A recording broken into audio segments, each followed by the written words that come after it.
Казакстанда мигранттардын агымы күчөдү. Демек бул жарандуулукту алуу боюнча мыйзамды да кайта карап чыгышыбыз керек. Мындан ары ошол казак тилин, маданиятын, тарыхын билбегендер жарандык алууга укуксуз деген жообуну киргизебиз деп айтты. Муну калган өлкөлөр деле ушуга келет болуш керек ушул. Анткени ошол жарандыгын алып аткан мамлекеттин тилин, анын каада салтын, маданиятын, тарыхын билүү бул универсалдуу талаптардын бири да. Европалык биримдикти алсак, баарында тең ушул талап так жазылган, ушуну аткарышат. Албетте жанагындай репатриация, натурализация, качкын болуп анан жарандык алып калышы, башкалык инвестициялык паспорт алуу деген жолдор бар. Бирок ошол талап мындай жокко чыкпайт да. Айрым жеңилдиктер болушу мүмкүн. 3 жыл, 5 жыл жашоо мөөнөтүнө чектөөлөрдү мындай өзгөртүүгө болот инвестициялык жанагы паспортту натурализацияда. Андан тышкары жарандык алууда ошол жер укугу, төрөлүк укугу же болбосо жанагы тегини аркылуу алууда жеңилдетилген шарттар камтылган мындай келип чыгыш боюнча. Бирок ошентсе дагы жанагындай тилди билүү талабы жокко чыккан эмес. Ошол эле мына Европа биримдигинен чыкты, Англия деле. Албетте Англиянын англис тилин билүүгө тийиш, Улуу Британиянын саясатын билүүгө тийиш, анын тарыхын жана маданиятын билүүгө тийиш да. Атайын тест тапшырып, анан B1 деңгээлинде билсе, анан жарандык алууга укуктуу болуп эсептелинет да. Туура, эми өзүн сыйлаган, урматтаган эл, мамлекет дайыма башка эли журттун, мамлекеттин өкүлдөрү өздөрүнүн улуттук тилин, маданиятын сыйлоону талап кылат да. Балтика боюндагы өлкөлөрдү эле карап көрөлүчү. Алар Союз кулаганга чейин эле ушул талаптарды коюп келген болчу да. Мындай талапты бизде мына ирандыктар да коет, эми аларда дагы ушундай атайын артыкчылыктар берилген да, перс тилин билгендерге. Мындайча айтканда жанагы натуралдаштыруунун эле бир түрү да. Японияны алып көрөлү. Японияда да качантан бери ушул япон тилин билүү жарандык алуунун башкы талаптарынын бири болуп келди да.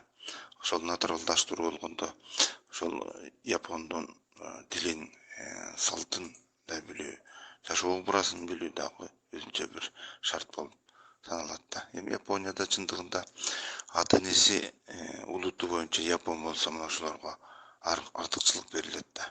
Анан 5 жылдан кем эмес жашаш керек. Мейли япон болуп, чет өлкөлүк болсо дагы.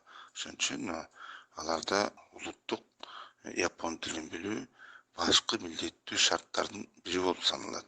Иранда деле виза алуу үчүн, ал жакта иштөө үчүн, кандайдыр бир иште социалдык шартта бир артыкчылык шарттарга ээ болуш үчүн дагы аларда ушул перс тилин билүү сөзсүз милдеттүү шарттардын бири болуп саналат да. Эми биздин Кыргызстанда деле мындай шарттар болуп келген. Мына бизде Кыргызстанда атайын жарандыкка кабыл алуунун өзүнүн атайын президент бекиткен жарлыгы бар. Мына ошого ылайык этникалык кыргыздардан тышкары ушул кыргыз тилин, мамлекеттик тилди билгендерге жарандык алууда жөнөкөйлөтүлгөн шарт камсыз кыла тургандыгын, оңой жарандык алса боло тургандыгы көрсөтүлгөн да. Россияны деле алып көрсөк болот. Россияда мына бүгүнкү күнгө чейин атайын тесттен өтүшөт. Окуу, жазуу, грамматика боюнча. Латын Америкасында деле ушундай. Мексика, Панама, Парагвай, Чили, Бразилиясы, Аргентинасы баарында тең ушундай талап коюлган да. Ошол учурда Латын Америкасы жарандык алууда эң либералдуу континент болуп эсептелинет. Бирок болбой эле ошол жанагындай талапты билүүгө тийиш. Ал тургай конституциясын билиш керек, мыйзамдарын билиш керек деген талаптар коюлган. Албетте бул өлкөнүн жарандыгын алууга умтулушат. Жанагындай инвестициялык паспорт алуу механизми абдан кеңири колдонулат ушул аймакта. Бирок жанагындай тил билүү маселесине келгенде булар дагы абдан катуу талаптарды коюшат.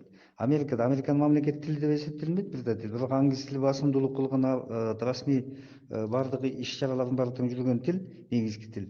Тилин билиш керек, англис тилин, тарыхын, саясатын билүүгө тийиш. Мына ушулардын баарынан негизи сынак тапшырат. Тилди билбейм, билүү сынагы алынбайт эки гана учурда. Биринчиден жанагындай 55тен өткөн улгайган адамдарга, 55тен өткөн түрдө. Анан экинчиден жанагындай медициналык тастыктамасы, аныктамасы болуш керек. бул тилди үйрөнүүгө кудуретсиз дегендей. Мына ушул учурда гана сынак алынбайт, тилди билүү талабы коюлбайт, калган учурда ошондой жанагындай талаптар коюлат да. Албетте Казакстандын бүгүнкү күндө ушул жарандык алуунун шарттарын бекемдеп тыкыр мамиле жасап аткандыгы түшүнүктүү. Анткени бүгүнкү күндө жалпы дүйнө жүзүндө ушул элдердин миграциясы күчөп турат. Өзгөчө Россия Федерациясына жана сиз айткандай ушул Борбордук Азияга, мунун ичинде Казакстанга, Кыргызстанга, Өзбекстанга, керек болсо Монголияга чейин, Арменияга чейин, Европа аркылуу жол кеткенге ушундай бир күчөп турган кезинде. Андыктан Кыргызстан дагы кайсы эле мамлекет болбосун өзүнүн шарттарын бүгүн абдан бекемдөөсү жана мыйзамга, эл аралык талаптарга ылайыктоосу бул зарылчылык болуп саналат да.